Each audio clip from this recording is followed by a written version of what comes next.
إلى حضرة النبي صلى الله عليه وسلم وآل بيته الكرام والصحابة والتابعين.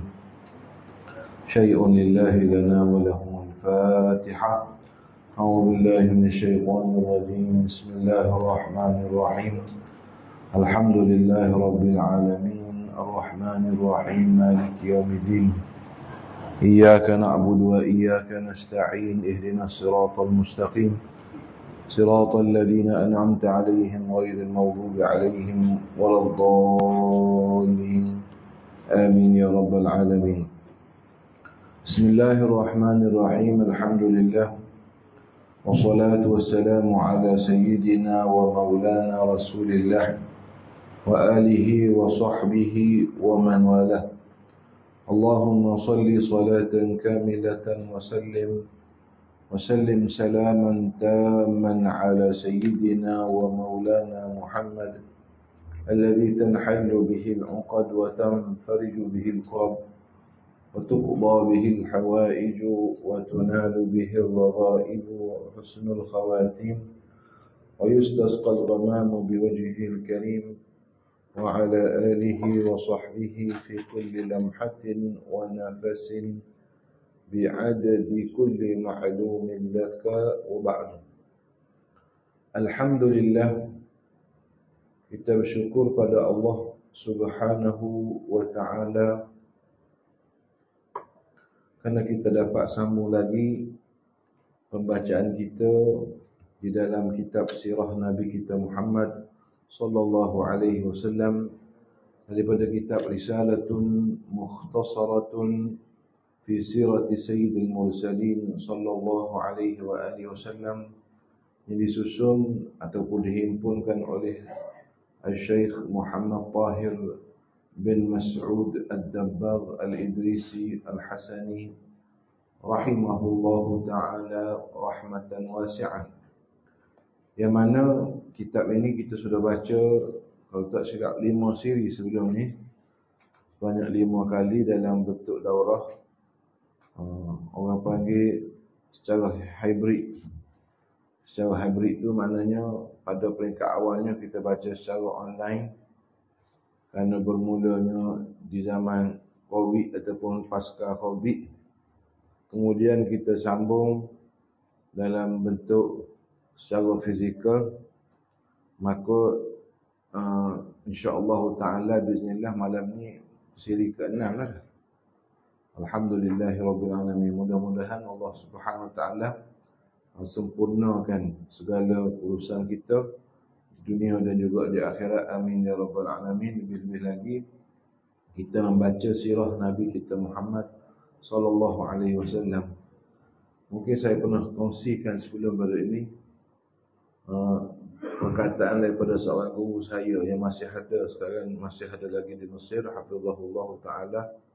Beliau mengatakan pengalaman peribadi beliau lah. Beliau membaca sebanyak 40 buah kitab dalam sirah Nabi SAW.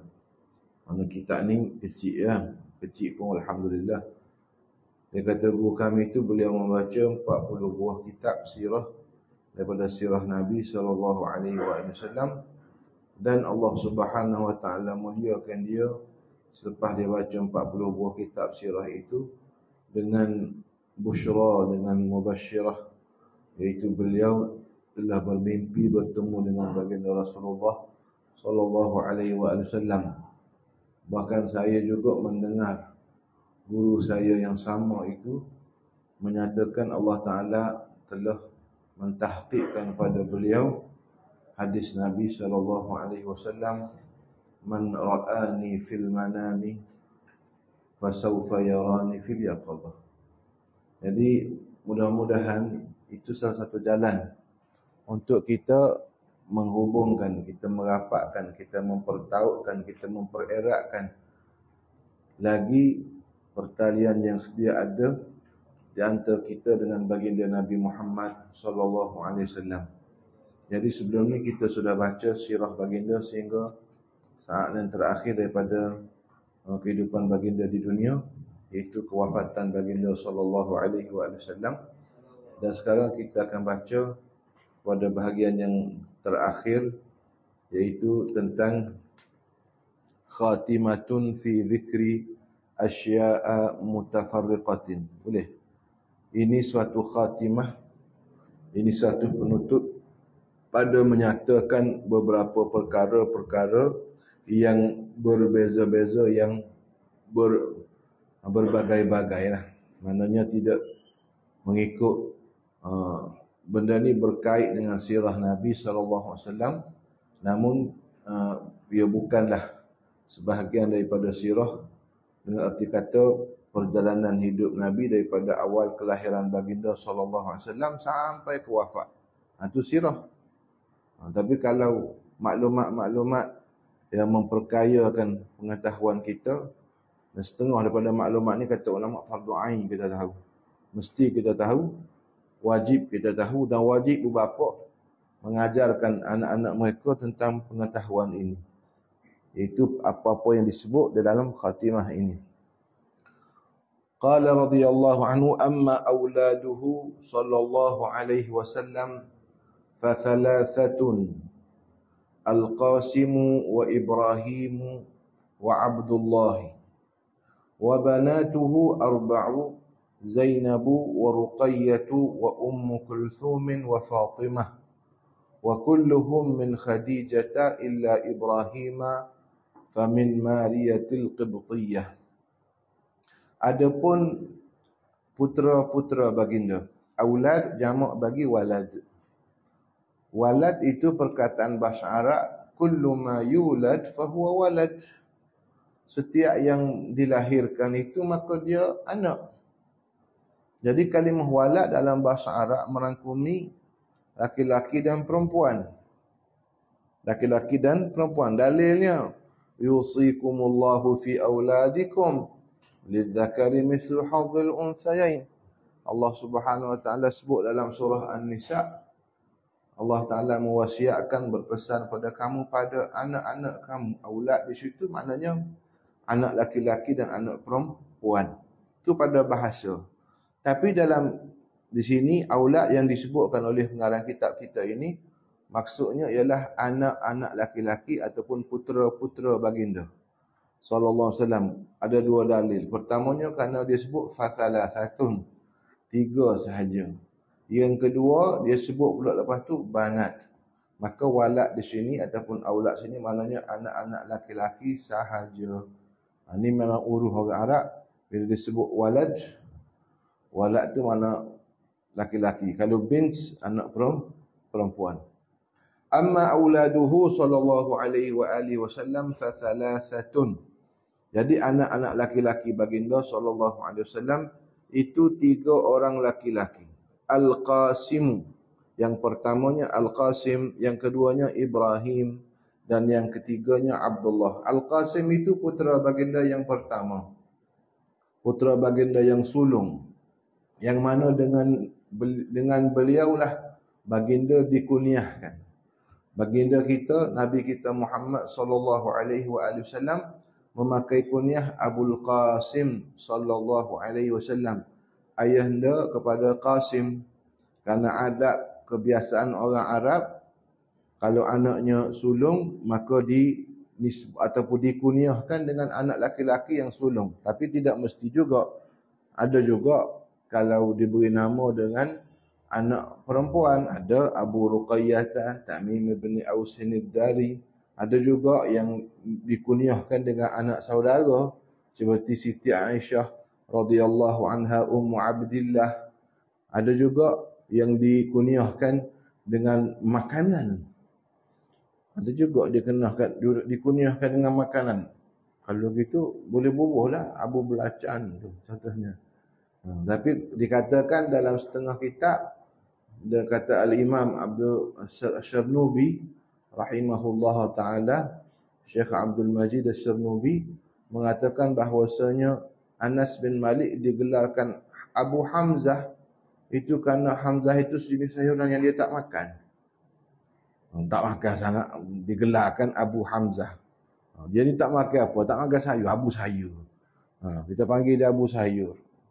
Abu Sayur pasal apa? Sebab dia tak makan sayur. Kita boleh panggil dia Abu Sayyid. Itu ada satu-satu seni juga. Dibuat sebab apa? Sebab Abu Hamzah tu dikatakan digelarkan pada zaman Nabi. Anas bin Malik radhiyallahu anhu. Jadi Nabi kita memakai gelar Abul Qasim. Dan Nabi melarang kita menggunakan nama Abul Qasim. Takannau ta'tasammau bismi wala takannau bikunyati. Pakailah nama aku, berilah nama dengan seperti nama aku. Tapi jangan memakai kunyah dengan kunyah aku. Jadi seolahnya kata ulama, kebanyakan ulama mazhab Syafi'i mengatakan tidak boleh memakai kunyah seperti kunyah baginda sallallahu alaihi wasallam. Ada setengah ulama mengatakan larangan itu hanya pada zaman baginda. Hanya khusus pada zaman baginda. Kenapa? Sebab orang Yahudi ni dia tak beriman dengan Nabi sallallahu alaihi wasallam dan dia tak panggil Muhammad Rasulullah. Orang Yahudi dan dia al-maghdub alaihim sebab dia tahu tapi dia kufur dan dia tidak beriman dengan Nabi dalam keadaan dia tahu Nabi Muhammad Rasulullah. Walamma ja'ahum ma'arafu kafaru bih fala'natullahi 'alal kafirin. Jadi si Yahudi ini dia panggil Nabi Abul Qasim. Jadi kadang-kadang ada juga mereka tu setengah daripada mereka bila Nabi SAW lalu dia panggil Abul Qasim, maka Nabi SAW berpaling labaik. Itu memang sifat Nabi. Nabi bila dipanggil Abul Qasim, Nabi menyahut panggillah tu maka orang Yahudi kata saya bukan panggil kamu, saya panggil Abul Qasim lain. Jadi rupa-rupanya ada nak mempermain-mainkan Nabi sallallahu alaihi wasallam. Maka kerana perangai si Yahudi itu Nabi melarang orang Islam. Tengoklah, kerana ada orang buat perangai, yang buat perangai tu orang jahat. Yang buat perangai tu orang jahat siapa? Yahudi. Maka kita umat Islam dididik. Siapa yang mendidik? Nabi. Jangan pakai Abul Qasim. La takannau bikunyati. Jangan pakai kunyah aku. Abul Qasim sallallahu alaihi wasallam. Baik. Fathalathatun Al-Qasim itu putera baginda. Wafatnya sebelum daripada sebelum Nabi sallallahu alaihi wasallam dibangkitkan menjadi nabi. Yang keduanya Ibrahim. Yang ketiganya Abdullah. Jadi cuba kita tengok Ibrahim, Abdullah. Nabi kita memberi nama Ibrahim. Ibrahim itu lahirnya pada di Madinah. Abdullah itu lahirnya di Mekah. Abdullah itu ada dua gelaran. Disebut wahwa tayyibu. Dialah dialah yang digelarkan at-tayyib. Wa tahirun bidzaini dza yulaqabu. Wa tahirun, dan juga dinamakan juga Abdullah ni dua. Gelaran pertamanya At-Tayyib, juga digelar yang keduanya At-Tahir. Jadi dua, Abdullah ni, Abdullah Tayyib pun dia, Abdullah Tahir pun dia. Boleh? Abdullah Tayyib pun dia, Abdullah Tahir. Jadi bagai kita sebut malam ni tak jamak tahu dah. Maknanya tahu dah. Sebab tu dia beri nama anak dia Abdullah Tahir. Tok guru pondok-pondok payah Abdullah Tahir sebab Abdullah anak Nabi tu panggilannya Tahir. Panggilannya Tahir. Kerana itulah. Ada tak beri nama Abdullah Tayyib? Tak tanya. Tak tanya pengetahuan. Pernah dengar nama Abdullah Tayyib? Ada. Siapa? Datuk Syekh Nuruddin. Abdullah Tayyib. Jadi kalau Ustaz Azan, Datuk dia Abdullah Tahir. Kalau Datuk Syekh Nuruddin, Abdullah Tayyib. Syekh Muhammad Nuruddin bin Marbuh bin Abdullah bin Abdullah Tayyib Al-Banjari. Boleh? Abdullah, maklum ikut tu. Abdullah. Jadi wa tahirun bidaini dza yulaqabu. Wa banatuhu, dan anak perempuan puteri-puteri baginda empat orang. Zainab itu anak sulung baginda. Abdullah tu bukan bangsu ya, Ibrahim bangsu, tapi nanti diceritakan.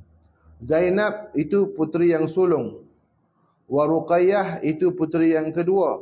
Wa Ummu Kulthum itu mengikut kebanyakan ulama puteri yang bangsu. Tapi ada ulama yang mengatakan Ummu Kulthum yang ketiga. Wallahu alam, adakah pengarang kitab kita ni mengikut perkataan itu? Perkataan yang mengatakan Ummu Kulthum itu yang ketiga, tapi yang masyhurnya Ummu Kulthum itu bongsu. Yang masyhur. Tapi ada ulama yang mengatakan Siti Fatimah tu bongsu.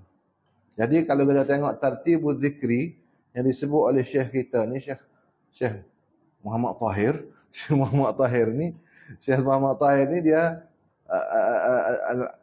meletakkan tertibnya begitu. Tapi kita tak berani kata tertib dia tertib wujudi. Sebab apa? Sebab atas tu Al-Qasim Ibrahim Abdullah itu tidak mengikut tertib wujudi.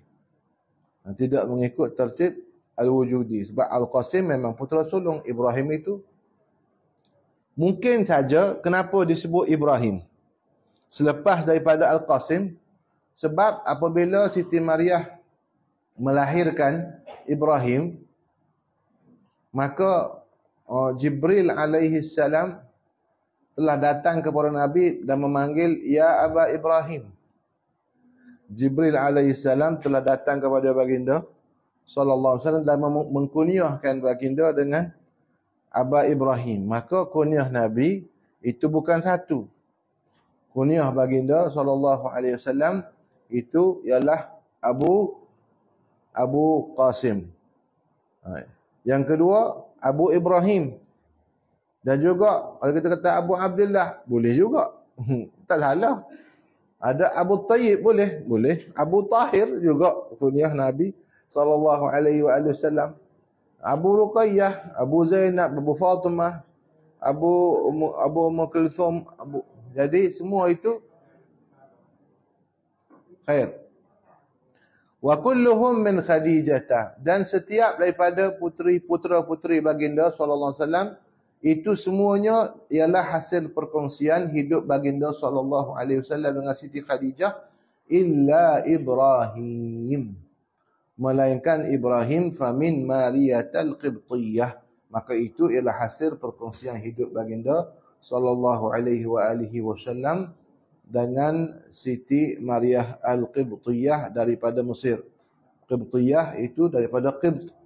Qibt itu maknanya orang asli Mesir. Mana Mesir yang belum campur dengan orang Arab. Mesir yang mana keluarga orang Mesir betul. Sekarang orang panggil Coptic. Coptic. Egyptian. Baik, Al-Qibtiyah. Walhasil, anak-anak Nabi SAW, Nabi, kenapa kita perlu tahu baginda? Anak-anak baginda pertama memang disuruh. Kita tahu. Jadi kalau disebut oleh ulama, antaranya Syekh Ahmad Marzuki dan juga syarah ulama-ulama yang mensyarahkan Manzumah Aqidatul Awam, dia kata hum sittatun faqud bihim walijah. Dengan anak-anak Nabi itu yang 6 yang 7 itu, kamu carilah jalan untuk kamu jadilah mereka itu kekasih kamu. Jadi jangan berhenti setakat tahu. Jangan berhenti setakat tahu. Kamu mesti mengasihi mereka kerana mereka ini putera-puteri Nabi. Maka kita kasih pada mereka kerana Nabi. Kita kasih pada mereka kerana Allah. Kita kasih kerana mereka ini anak-anak Nabi kita sallallahu alaihi wasallam, putera-puteri baginda sallallahu alaihi wasallam. Dan Allah Subhanahu wa taala uji baginda sallallahu alaihi wasallam. Semua anak-anak baginda yang laki-laki itu wafat pada usia yang kecil. Makana Muhammadun aba ahadin min rijalikum. Makana Muhammadun aba ahadin min rijalikum. Tiadalah Muhammad itu ayah kepada mana-mana lelaki yang dewasa daripada kalangan kamu. Jadi ayat ini turun pada tahun kelima selepas hijrah. Jadi kata para ulama, selepas daripada turun ayat ini, baginda Nabi kita SAW sudah tahu bahawasanya baginda tidak akan mempunyai anak laki-laki yang besar. Tapi Qasim dengan Abdullah sudah wafat di Mekah. Qasim wafat di Mekah. Selepas wafat Qasim, wafat pula Abdullah. Dan bila Abdullah itu wafat, ada orang-orang yang yang di Mekah itu yang kurang ajar, kalau kita sebut bukan setakat kurang asyam lah, kurang ajar, bahkan kurang iman, bahkan kurang segala-galanya. Mereka itu telah memperolok-olokkan Nabi dan mentertawa orang kafir. Dia kata, jadi antaranya satu orang manusia, dia menjadikan isu Nabi itu tak ada keturunan. Dan sampai sekarang pun ada lagi orang lagu ni. Oh, Nabi Muhammad tak ada keturunan. Ada. Sampai sekarang ada lagi penyakit ni. Penyakit ni sejak daripada zaman Quraisy lagi ada. Dia bawa sampai ke sekarang. Dia kata, oh, Nabi Muhammad tak ada keturunan. Nabi tak ada dah. Ada. Masih ada. Jadi zaman Nabi pula ada orang cakap lagu ni. Dan dia gembira pula dia. Pokok kafir Quraisy ni. Dia kata, bila bercakap dengan Nabi, orang kafir Quraisy tak jumpa dengan Al-As bin Al-Wa'id. Wahai Al-As, kamu bercakap dengan siapa? Dia tahu dah bercakap dengan Nabi Muhammad. Kamu bercakap dengan siapa? Wahai Al-As, wa ana takallamtu ma'al abtar. Aku bercakap dengan orang tak ada keturunan. Masa tu, wah, aku tahu. Lepas tu, masa anak Nabi, putera Nabi wafat. Cuba bayangkan orang kalau anak mati ada orang suka, ya Allah. Jadi kata guru kita Syekh Yusri, semua ujian yang berlaku kepada umat akhir zaman semuanya Allah Taala telah uji per Nabi. Mana kalau kita kata ujian kepada orang Gaza, mati anak kecil dan sebagainya, berapa orang mati, ramai mati. Semua Allah Taala uji per Nabi sebab apa? Supaya semua mereka semua tu ingat Nabi juga diuji. Seperti mana mereka diuji. Semua orang akan ada. Dan Nabi SAW semua anak putera-puteri baginda SAW wafat sebelum baginda melahirkan Siti Fatimah. Semua. Hak laki-laki kecil lagi meninggal. Kecil lagi sudah wafat. Mati kecil. Jadi mereka kata guru kita Syekh Ali Jumaah hafizahullah taala, apabila Nabi turun ayat ni kepada Nabi, Nabi sudah tahu bahawasanya Nabi tak akan dapat dah anak laki-laki yang dewasa. Tiba-tiba selepas turun ayat itu dapat Ibrahim. Mana Nabi tahu dah masa tu Ibrahim juga tak akan besar. Tidak akan besar. Sebab apa? Sebab turun dah ayat ni. Sebab turun dah ayat, maka Muhammadun aba ahadin min rijalikum. Tak ada anak lain. Oh, mana kita tak tahulah ujian sebegitu besar. Allah Taala uji para nabi sallallahu alaihi wasallam supaya menjadi uswah kepada manusia, kepada orang kemudian daripada umat Nabi SAW. Illa Ibrahim famin Mariyatul Qibtiyah. Jadi disebutkan daripada dua orang, apa dia ni, dua orang Siti Khadijah radhiyallahu anha. Jadi kenal maka cinta. Kenal untuk mencintai. Di sini kita sebutkan ni jam tu betul ke Ustaz kena berpandukan juga ni. Panjang dua baris ni. Dia jadi kau dak khatam malam ni tak apa insya-Allah. Jangan takut.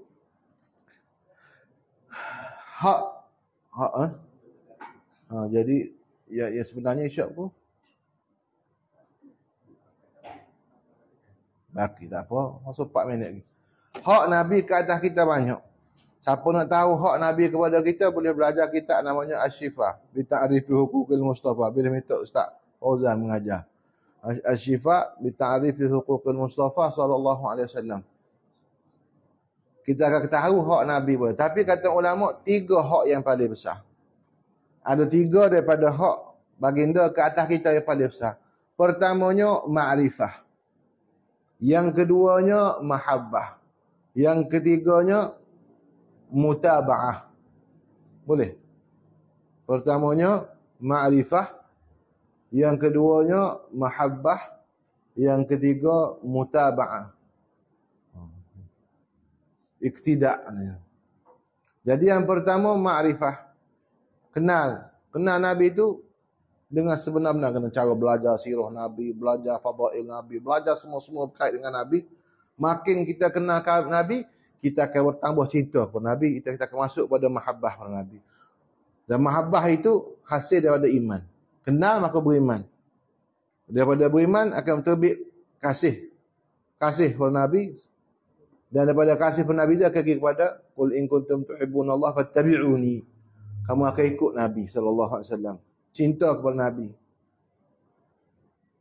Kalau orang tak ikut Nabi, maka orang itu mengutamakan hawa nafsu dia daripada kasih dia. Kasih dia kepada Nabi SAW. Baik.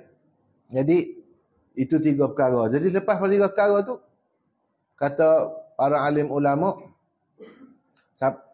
selepas kita melalui 3 perkara tu, wajib kepada kita 3 perkara pula. Iaitu pertama, at-ta'rifu bin Nabi. Kita memperkenalkan Nabi SAW.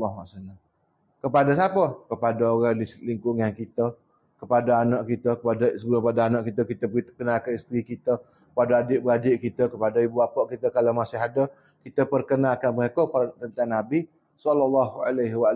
Apa sahaja berkaitan dengan Nabi, kita cerita kepada mereka. Perkenalkan Nabi pada mereka. At-ta'rif bin Nabi. Yang kedua, at-tahbib. Kita menimbulkan orang rasa kasih kepada Nabi SAW. Yang ketiga, payah sikit, meneladani Nabi. Kita menjadi tauladan. Kita menjadikan diri kita tauladan. Nabi itu jadi pada diri kita. Kita mencontohkan dan kita mencontohkan Nabi kepada orang lain. SAW. Kun Muhammadiyah. Khalik Muhammadi kata. Mana kita tu jadi umat Nabi Muhammad.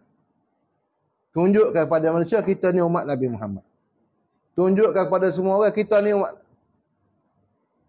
Ni 3 perkara selepas 3 perkara. Jadi itu yang ada kalau makrifah, lepas tu mahabbah. Jadi insya-Allah pada malam ni, oleh kerana 1 minit tu kita nak berhenti, kita azan. Lepas pada azan, insya-Allah kita semaya. Lepas semaya kita teruskan pula. InsyaAllah.